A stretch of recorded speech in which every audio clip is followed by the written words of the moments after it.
구약성경 556쪽 열왕기상 22장 23절로 28절 말씀 제가 받들어 읽겠습니다. 이제 여호와께서 거짓말하는 영을 왕의 이 모든 선지자의 입에 넣으셨고 또 여호와께서 왕에 대하여 화를 말씀하셨나이다. 그나아나의 아들 시드기야가 가까이 와서 미가야의 뺨을 치며 이르되 여호와의 영이 나를 떠나 어디로 가서 내게 말씀하시더냐. 미가야가 이르되 내가 골방에 들어가서 숨는 그날에 보리라. 이스라엘의 왕이 이르되 미가야를 잡아 성주 아몬과 왕자 요아스에게로 끌고 돌아가서 말하기를 왕의 말씀이 이놈을 옥에 가두고 내가 평안히 돌아올 때까지 고생의 떡과 고생의 물을 먹이라 하였다 하라. 미가야가 이르되 왕이 참으로 평안히 돌아오시게 될진데 여호와께서 나를 통하여 말씀하지 아니하셨으리이다. 또 이르되 너희 백성들아 다 들을지어다 하니라. 아멘. 아합이 나봇의 포도원을 차지하러 사마리아에서 이스라엘로 이렇게 내려갈 때에 하나님의 말씀이 엘리야에게 임하였습니다. 열왕기상 21장 18절 가서 보시면요. 너는 일어나 내려가서 사마리아에 있는 이스라엘의 아합 왕을 만나라. 그가 나봇의 포도원을 차지하러 그리로 내려간다니. 그래서 엘리야가 아합을 만나러 이스라엘로 갔어요. 근데 아합은 이 엘리야를 만나자마자 적대감을 드러내요. 20절 말씀 보시면 아합이 엘리야에게 이르되 내 대적자여 네가 나를 찾았느냐. 근데 엘리야는 아합에게 하나님의 말씀을 전해요. 대답하되 내가 찾았노라. 네가 네 자신을 팔아 여호와 보시기에 악을 행하였으므로 여호와의 말씀이 내가 재앙을 내게 내려 너를 쓸어버리되 네게 속한 남자는 이스라엘 가운데의 매인자나 노인자를 다 멸할 것이요. 엘리야는 지금 나봇을 죽이고 나봇의 포도원을 빼앗은 이 악행으로 말미암아 하나님께서 아합에게 재앙을 내리시겠다는 그 말씀을 그대로 전달을 했어요. 뿐만 아니라 아합의 아버지였던 이 오므리가 세운 이 오므리 왕조, 이 오므리 왕조를 멸망시키겠다는 예언을 전달하는데 22절 말씀 보면 또 내 집이 느바스의 아들 여로보암의 집처럼 되게 하고 아히야의 아들 바하사의 집처럼 되게 하리니 이는 내가 나를 노하게 하고 이스라엘이 범죄하게 한 까닭이니라 하셨고, 여로보암 왕조, 이 바하사 왕조가 하나님의 진노를 받고 완전히 멸망을 한 것처럼 내 아버지가 세운 이 오므리 왕조도 하나님께서 멸절시키겠다, 이런 예언이 지금 주어졌어요. 나아가서 이 나봇의 포도원을 뺐는데 직접적으로 이 악행을 했던 이 아합의 왕비 이세벨에 대해서도 비참한 죽음이 예고되는데 23절 말씀 보면 이세벨에게 대하여도 여호와께서 말씀하여 이르시되 개들이 이스라엘 성읍 곁에서 이세벨을 먹을지라. 개들에게 살점이 뜯길 것이라는 끔찍한 예언이 이세벨에게 주어졌어요. 심지어 이 아합의 자녀들, 아합의 아들과 딸들은 개의 먹이와 새의 먹이가 될 것이라는 참혹한 심판이 예고되는데 24절 말씀 보면 아합에게 속한 자로서 성읍에서 죽은 자는 개들이 먹고 들에서 죽은 자는 공중의 새가 먹으리라고 하셨느니라. 이러한 하나님의 말씀을 들은 이 아합이 엘리야에 대한 적대감에도 불구하고 회개를 해요. 열왕기상 21장 27절 말씀 보면 아합이 이 모든 말씀을 들을 때에 그의 옷을 찢고 굵은 배로 몸을 동이고 금식하고 굵은 배에 누우며 또 풀이 죽어 다니더라. 아합이 회개의 징표로 왕복을 찢었어요. 그리고 이 부드러운 왕복 대신에 굵은 베옷을 입었어요. 그 굵은 베옷을 입고 낮에도 밤에도 심지어는 잠잘 때에도 왜? 내가 편하게 잠이 들지 않게 하려고 그리고 금식을 했어요. 음식을 끊고 그리고 풀이 죽어 다녔어요. 이 아합의 회개는 하나님의 주목을 끌었어요. 하나님께서는 이 아합의 회개와 겸손을 보시고 뜻을 돌이키셔서 아합에게 재앙을 내리지 않겠다고 엘리야에게 말씀을 하셔요. 28절 말씀 보면 여호와의 말씀이 디셋 사람 엘리야에게 임하여 이르시되 아합이 내 앞에서 겸비함을 내가 보느냐 그가 내 앞에서 겸비함으로 내가 재앙을 저의 시대에는 내리지 아니하고 그 아들의 시대에야 그의 집에 재앙을 내리리라 하셨더라. 여러분, 하나님께서는요 이 악행에 대해서 재앙을 내리시는 분이에요. 그러나 악행을 행한 악인이라도 하나님의 말씀을 듣고 회개하면 뜻을 돌이키셔서 재앙을 내리지 아니하시는 분이세요. 예레미야 18장 8절의 말씀 보면 만일 내가 말한 그 민족이 그의 악에서 돌이키면 내가 그에게 내리기로 생각하였던 재앙에 대하여 뜻을 돌이키겠고, 여기서 민족은 뭐 한 국가도 되지만 한 가정도 되고 한 개인도 되는 거예요. 아합이 회개하고 겸손했더니 재앙을 내리기로 하신 하나님께서 뜻을 돌이켜 재앙을 내리지 않기로 하셨어요. 근데 아합은 회개했지만 제명대로 살지 못하고 죽어요. 그 이유는 이 아합이 거짓 선지자를 따랐기 때문에 그래요. 이리하여 이 아합은 회개하고도 멸망할 수 있음을 보여주는 본보기가 되었어요. 아합은 아람의 왕 그 베나닷과 조약을 맺고 이 베나닷을 풀어줬어요. 그 조약은 어떤 조약이냐? 그 아람이 빼앗아간 이스라엘의 땅을 돌려준다는 조약이었어요. 근데 화장실 들어갈 때와 나올 때 마음이 다르다고 이 베나닷이 상황이 바뀌니까 마음이 바뀌어가지고 땅을 돌려주지 않는 거예요. 약속을 지키지 않는 거예요. 아합은 베나닷이 약속을 지키도록 3년 동안 기다렸어요. 그 열왕기상 22장 1절 말씀 보면 아람과 이스라엘 사이에 전쟁이 없이 3년을 지냈더라. 3년 동안 기다려도 이 베나닷이 약속을 이행하지 않자 이 아합은 전쟁을 결심해요.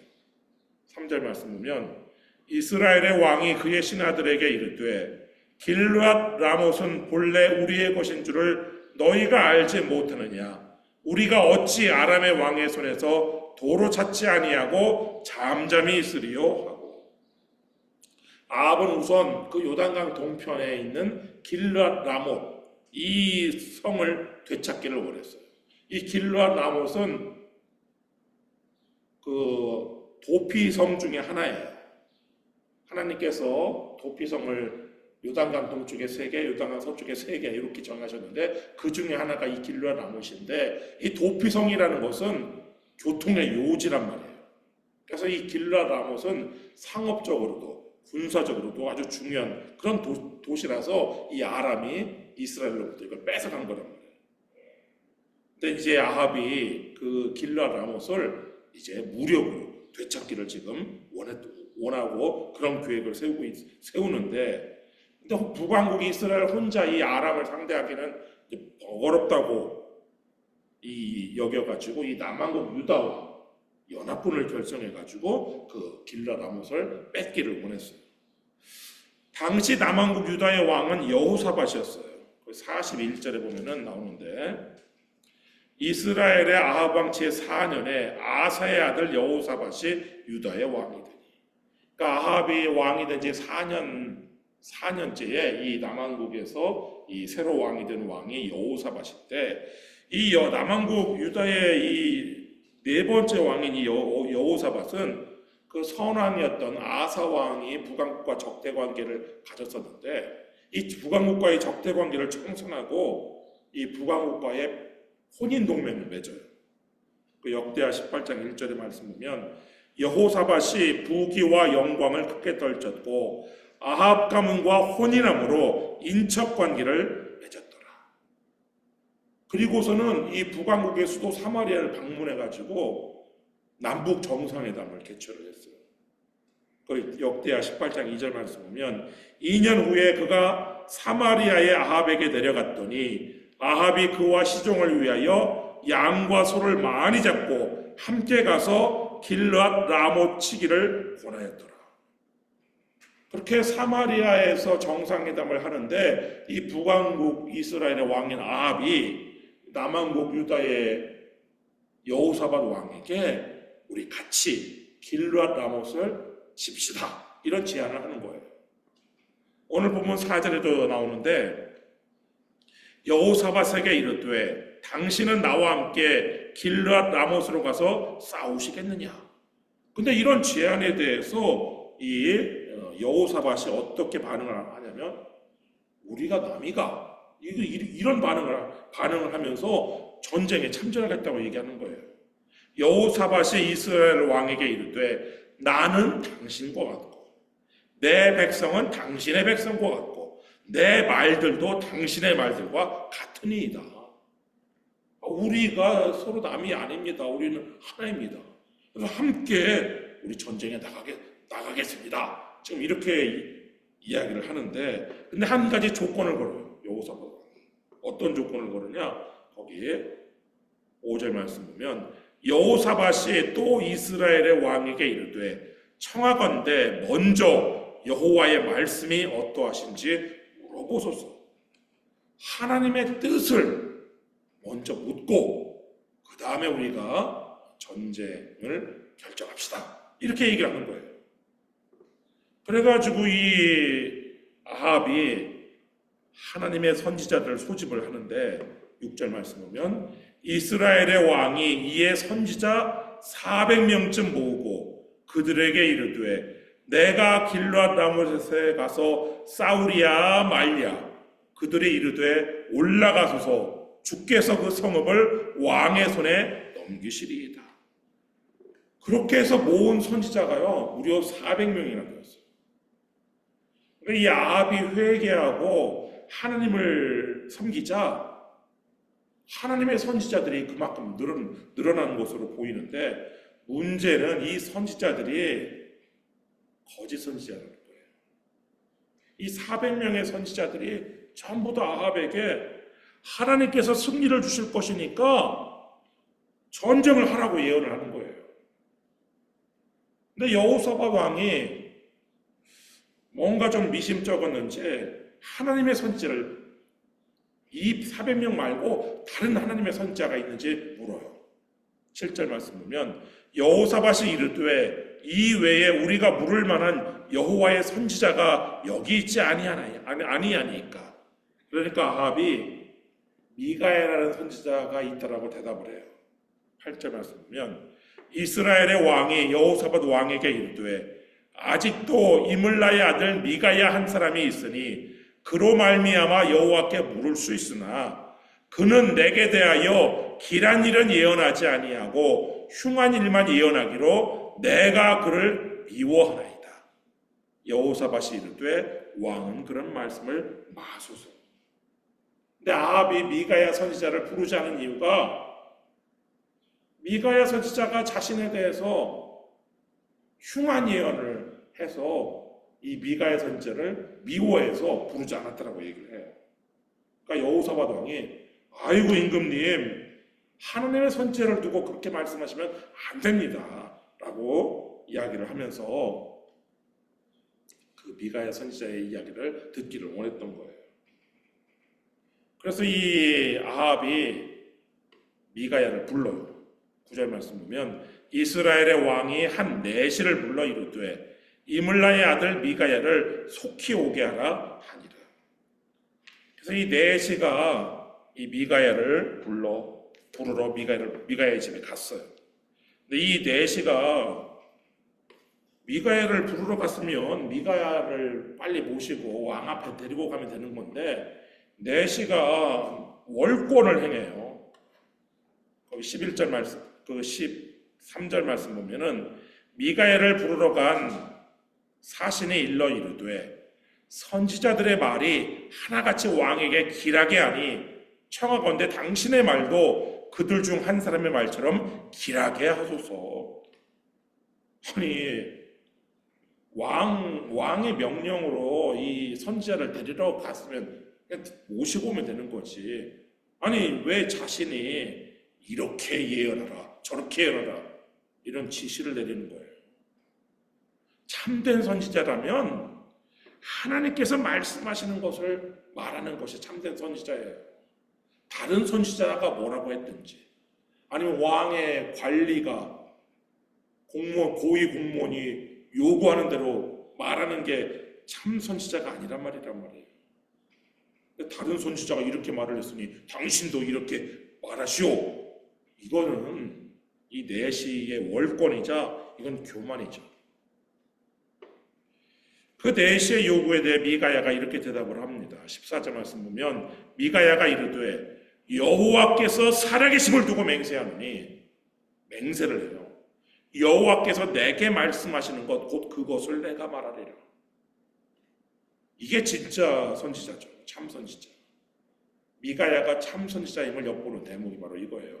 맹세까지 하면서 나는 당신이 말하는 대로, 또 다른 선지자가 말하는 대로 말하는 사람이 아니라 하나님께서 내게 말씀하시는 것, 그것을 내가 말하는 사람입니다. 근데 이 미가야가 이 내시의 월권과 이 내시의 교만에 대해서 기분이 상했는지 왕 앞에 서서는 이 미가야가 일종의 반어법을 구사를 하는데 15절 말씀 보면 이에 왕에게 이르니 왕이 그에게 이르되 미가야야, 우리가 길르앗라못으로 싸우러 가랴 또는 말랴. 그가 왕께 이르되 올라가서 승리를 얻으소서. 여호와께서 그 성읍을 왕의 손에 넘기시리이다. 이게 반어법인데요. 반어법이라는 것은 반대되는 말을 사용해서 참 뜻을 드러내는 수사법이죠. 예를 들면 인색하다는 뜻으로 참 푸짐하게도 준다, 이렇게 말하는 것이죠. 그리고 잘한다, 이런 것도 대표적인 반어법이죠.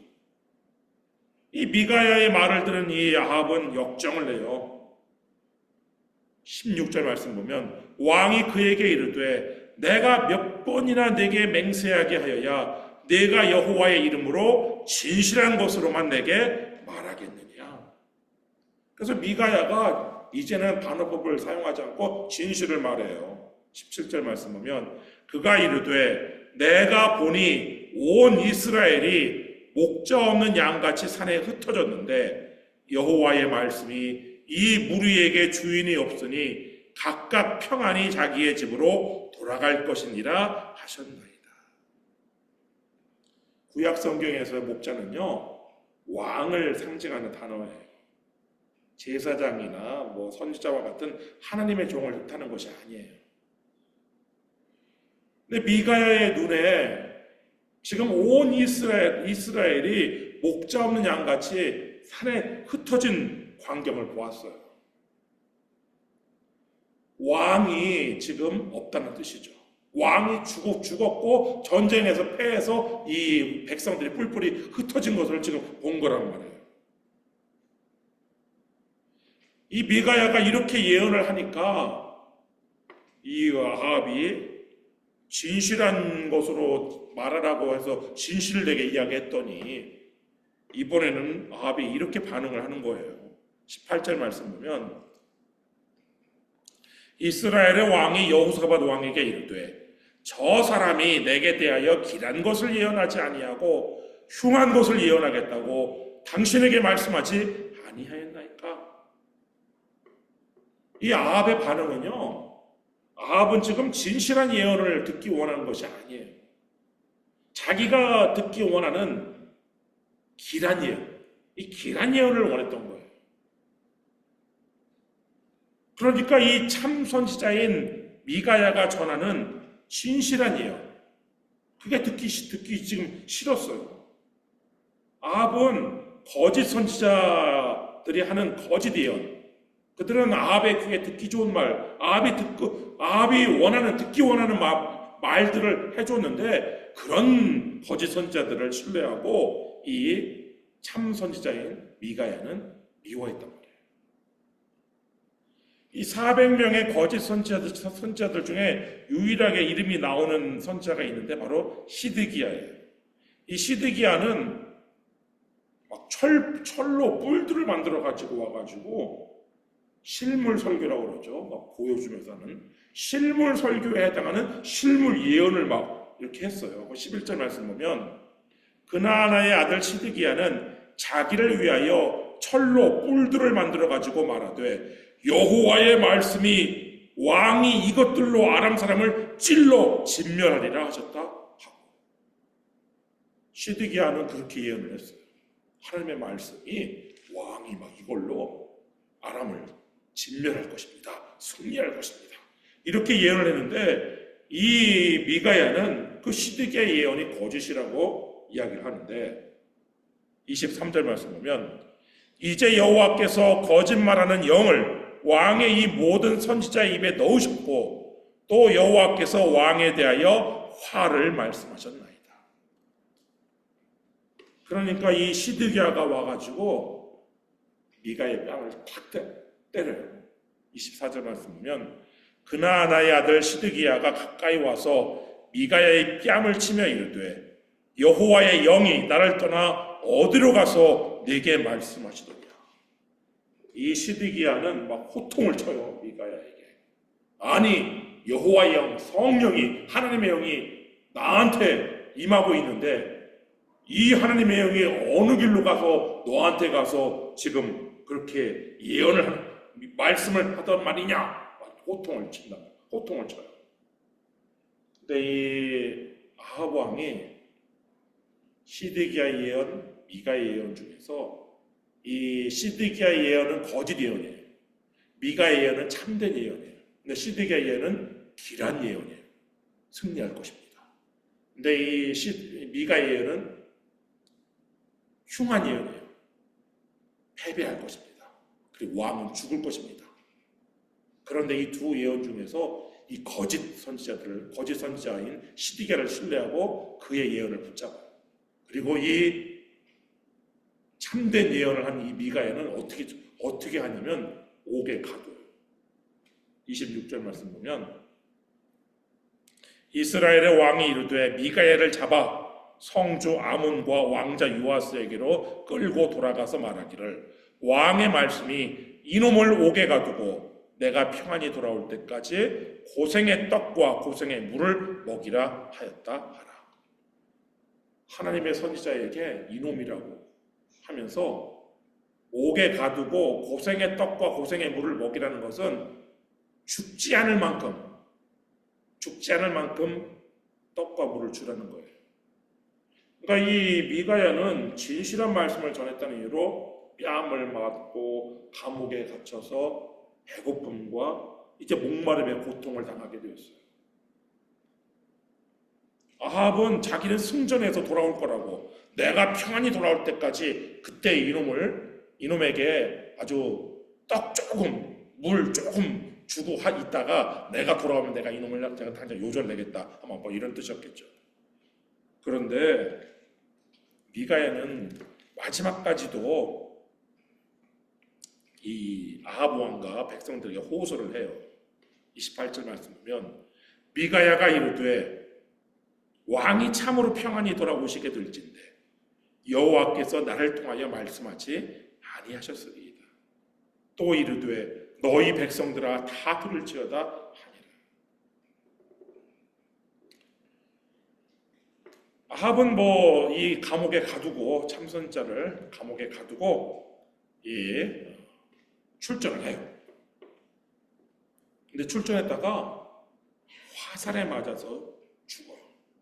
34절 말씀 보면 한 사람이 무심코 활을 당겨 이스라엘 왕의 갑옷 솔기를 마친지라 왕이 그 병거 보는 자에게 이르되 내가 부상하였으니 네 손을 돌려 내가 전쟁터에서 나가게 하라 하였으나 이 갑옷을 입었는데 이 갑옷을 이어 만든 부분을 솔기라고 하거든요. 거기에 틈이 조금 있어요. 근데 하필 누가 겨냥해서 쏜 것도 아닌데 하필 그냥 누가 그냥 쏜 화살이 어떻게 거기에 딱 꽂혔단 말이에요. 아합이 부상을 입었어요. 거기서 이제 피가 나기 시작하는 거예요. 부상을 입어서도 뭐 이게 큰 부상은 사실 아닐 수 있거든요. 그래서 빨리 이렇게 치료를 받으면 살 수 있는데, 그래갖고 이 전쟁터에서 빨리 나가게 하라고 이 병거 보는 사람에게 빨리 빠져나가라고 했어요. 근데 얼마나 전쟁이 심했는지 병거가 못 움직이는 거예요. 만약에 그 베나닷 왕처럼 이 아합이 말을 탈 줄 알았다면 말 타고 도망갔으면 했는데 말을 탈 줄 몰랐던 거예요. 병거에만 있다가 이 병거가 움직이지 못하는 거예요. 그러다가 결국 과다출혈로 이제 죽고 마는데 35절 말씀 보면 이날의 전쟁이 맹렬하였으므로 왕이 병거 가운데 붙들려 서서 아람 사람을 막다가 저녁에 이르러 죽었는데 상처에 피가 흘러 병거 바닥에 보였더라. 여러분, 이렇게 아합이 회개하고도 사망에 이르렀어요. 그 이유가 뭐예요? 참 선지자는 미워하고 거짓 선지자를 가까이 하였기 때문에 그래요. 진실한 말씀은 멀리하고 달콤한 거짓말을 신뢰하였기 때문에. 여러분, 오늘날도 마찬가지예요. 회개하고도 멸망에 이를 수 있어요. 회개하고 예수를 믿는다 하면서도 바른 교훈은 받으려 하지 아니하고 귀를 즐겁게 하는 말만 들으면 멸망에 다다를 수 있어요. 회개하고 신앙생활을 하면서도 진리를 듣지 않고 꾸며낸 이야기, 그 꾸며낸 이야기에 귀를 기울이면 그 끝은 사망이에요. 그래서 예수님께서 참 선지자와 거짓 선지자를 구별하라고 명령하신 것이죠. 마태복음 7장 15절 말씀 보면 거짓 선지자들을 삼가라. 양의 옷을 입고 너희에게 나아오나 속에는 노략질하는 일이라. 여러분, 영 중에는 거짓말하는 영도 있고 예언자들 중에는 거짓 예언자들도 있어요. 우리가 거짓말하는 영과 거짓 예언자들을 분별하지 못하면 우리도 망할 수 있어요. 여러분이 거짓 선지자들에게 속지 않고 건전하고 진실한 말씀에 귀를 기울이기를 주님의 이름으로 축원합니다. 기도하겠습니다.